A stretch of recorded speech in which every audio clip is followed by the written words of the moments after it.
Hey everyone, welcome to my travel vlog. Today we're exploring Beitou, one of the Taipei's most unique and relaxing districts. From its famous hot springs to its rich culture spots, there's so much to see and do here. Stick around for an exciting day in Beitou. Getting to Beitou is super easy. Just hop on the MRT's red line and transfer at Beitou Station to the Xinbeitou branch line. The journey itself is scenic and quick. You'll be here in no time. Our first stop is Xinbeitou Historic Station, originally built in 1916 during the Japanese colonial era. This station was a vital part of Beitou's development as a hot spring destination. The station was relocated and restored in 2017, bringing back a piece of Beitou's history. It's not just a transportation hub, but a charming reminder of the past. Whether you're a history buff or just love beautiful architecture, the Xinbeitou Historic Station is a must visit. Plus, it's a great place to start your Beitou adventure. We have a lot of tickets samples over here to show back in the days how does people use the tickets and how much is the tickets. And here you can also see there's a lot of package which is in old design.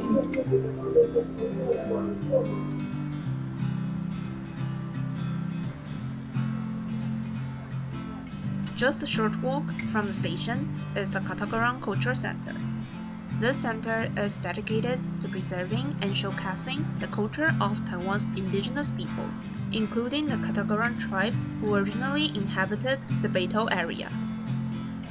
Long before the Japanese colonial era, this region was home to the Ketagalan people, one of the Taiwan's many indigenous groups.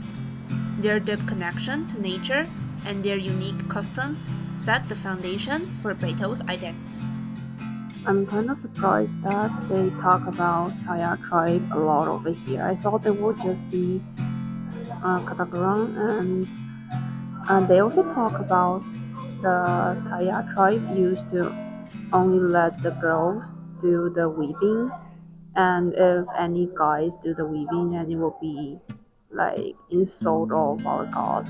But later on, because now we're asked for the equality, so the guys now can also do the weaving, and this is the work which is weaved by the guys in the Taya tribe.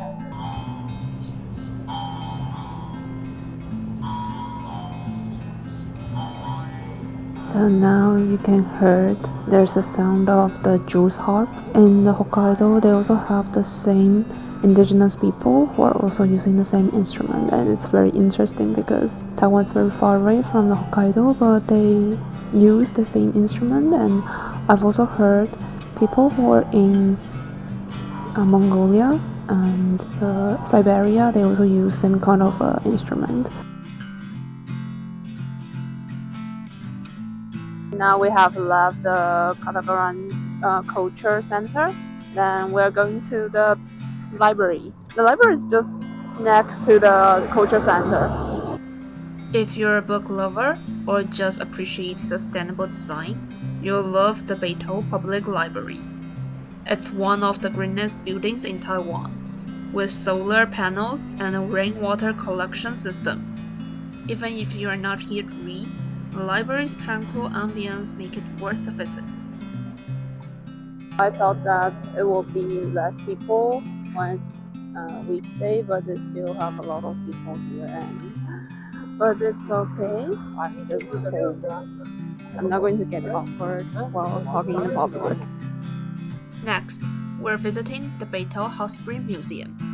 This building was originally a public bathhouse during the Japanese colonial era and is now a museum showcasing Beitou's hot spring history.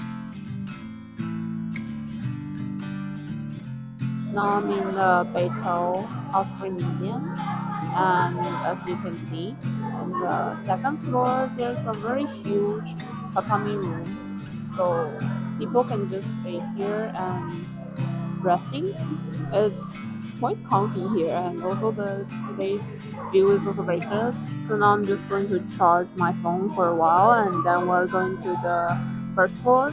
Then we'll go to the Sulphur Valley. I think today is open. We actually have a lot of Japanese building here, so that is why last time I also said I'm not very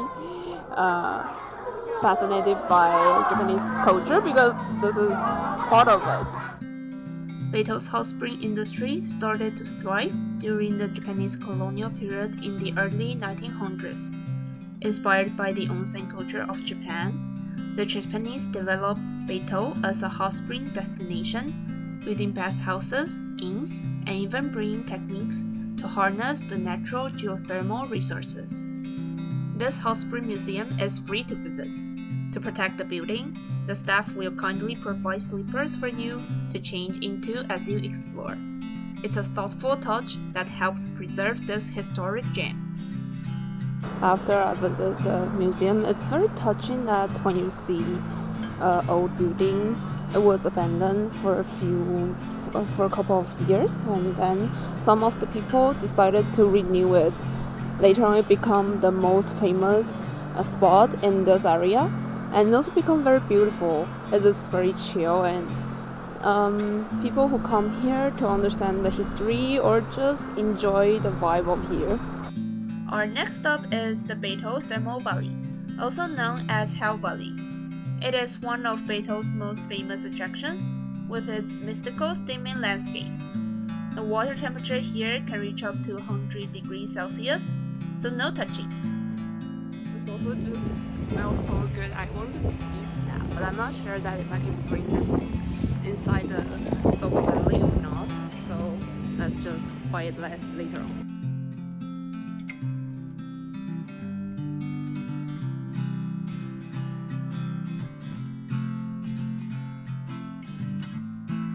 As you can see, the lake have the smoke happening. We have a very strong silver smell over here. The sulfuric waters here have a distinct smell, but it's all part of the unique experience. Fun fact, the minerals in this valley were once used to make radium in the early 20th century. Okay, we're living in the Sulphur Valley. It's actually feels good here because it's very quiet and people are just sitting there and chill. We're heading to the hot spring now. The hot spring that we're heading right now, it's the naked hot spring because there's two kinds of a hot spring. One is like you have to wear the swimming suit, and the second is you don't have to do anything. You just have to be naked and then get into the public pool. But because well, for the Japanese people, they already get used to the naked, like they already get used to just be naked and get into the public pool. But Taiwanese people are still very conservative, and most of it are very shy, so they're not going to do that. Last time when I was in Japan, I was also a little bit feel weird when I have to just wear nothing and get into the public pool, but later on I just get used to it because I kinda just go to the hotel hot spring every day and it's for free, so it makes my skin much more smoother and also make me more healthier. You can't come to Beitou without experiencing its hot springs. There are plenty of options, from luxurious private resort to affordable public bath. The warm, mineral-rich water is said to have therapeutic benefits for your skin and muscles. It's the perfect way to unwind. Because the hot spring don't allow filming, we'll skip showing them here. But trust me, the experience is amazing, and I highly recommend everyone try it. Now, let's head to our next stop. I've heard there's a restaurant opened by a former Din Tai Fung chef, and I can't wait to check it out. This place is run by an ex-Din Tai Fung chef, and the food is incredible. What's even better, it's more affordable than Din Tai Fung. The chow shou is a must try. and the fried rice is also fantastic. If you're a foodie, put this spot on your list. As the day winds down, Beitou transforms into an even more magical place. Whether you're here for a day trip or a weekend getaway, Beitou offers a perfect mix of relaxation, culture, and adventure. Thanks for joining me on this journey through Beitou. Don't forget to like, comment, and subscribe for more travel vlogs. See you in the next adventure!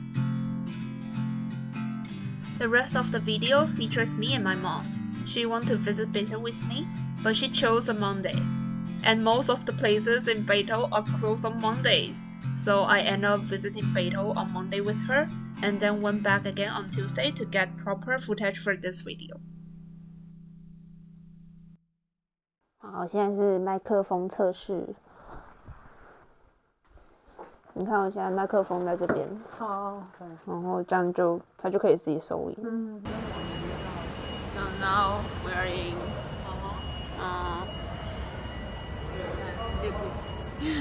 exit 1, and then we have to go to the Taipei Public Library. Public Library, yeah. And then we're after library to the museum, Hot Spring Museum, and then go to the hot spring, and then the thermal valley. Sounds good? Okay, go. Hello. So the weather is good. The weather is good, but the windy. Kind of windy and cloudy, I would say. So first we have to go to library, and then after library, I think that today the library didn't open because today is Monday. So from now on, you have to speak English for the entire day. If you speak any Chinese, you have to give me $10,000. Now my English is not very good, so I need someone to translate if I speak Chinese. Sure, no problem. It's one of the beautiful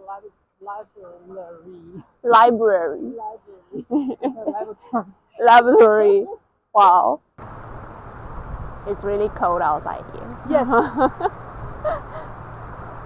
Because I have heard people like to watch the real-time talking in the vlog, so I think that I still have to say something while I'm recording.